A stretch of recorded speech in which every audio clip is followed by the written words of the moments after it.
ఈరోజు మా ఇంట్లో చిక్కుడుకాయ తాలింపు పప్పు రసము ఉంది.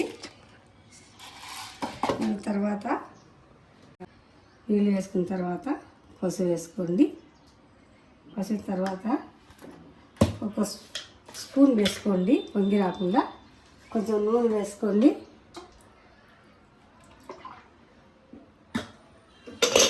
మూత పెట్టేయండి.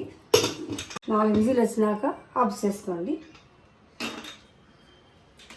వెలిగించుకోండి. చిక్కుడుకాయలు వేసుకోండి. ఉడికినాయి, పప్పు అయిపోయింది. గెలిపి తర్వాత పెట్టాలా. ఉప్పునాక మరి తర్వాత నూనె వేసుకొని నూనె వేసుకొని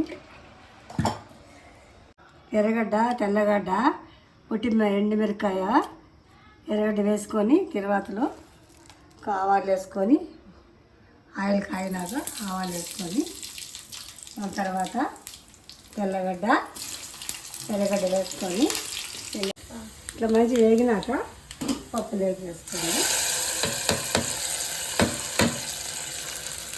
తర్వాత ఇది బాగా పెట్టుకోండి.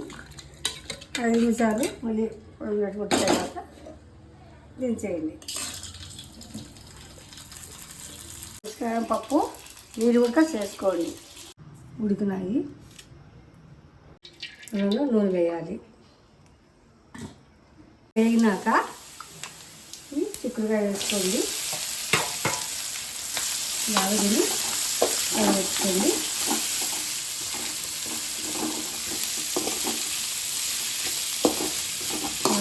పొడి వేసుకోండి. ఇంకా వేగినాక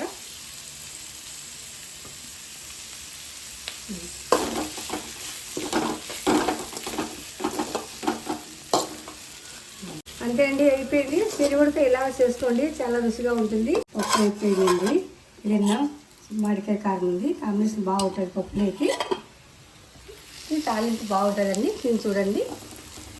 సపరేట్ చేసుకోండి మీరు కూడా ఇలాగా తిని చూడండి, రుచి బాగుంటుంది.